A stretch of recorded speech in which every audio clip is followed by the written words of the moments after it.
இதுதான் ஒரிஜினல் கண்டங்கத்திரி மூலிகை. சிலர் வட்ட கத்திரியை காமிச்சு கண்டங்கத்திரி என்று சொல்வார்கள். இதுதான் ஒரிஜினல் கண்டங்கத்திரி. சிலருக்கு தெரியும், சிலருக்கு தெரியாது. தெரியாதவங்க பார்த்து கொள்ளுங்கள். கண்டத்தில் உள்ள நம் தொண்டையில் உள்ள கண்டம் என்று சொல்வாங்க. தொண்டையை கண்டத்தில் உள்ள செளியெல்லாம் அறுத்து எடுப்பதில் மிக சிறந்த மூலிகை. ஆஸ்மாவிற்கு மிகவும் நல்லது.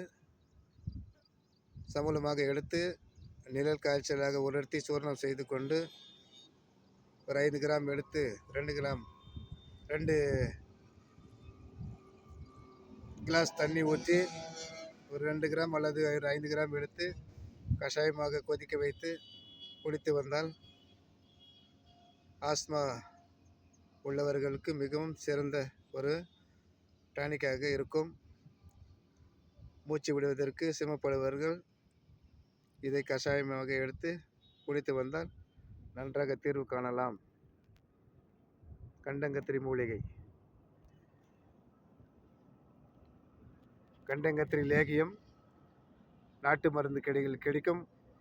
அதுவும் வாங்கி சாப்பிடலாம். அதுவும் ஆஸ்மாவிற்கு நல்ல பலனை கொடுக்கும். ஓம் நம சிவாய.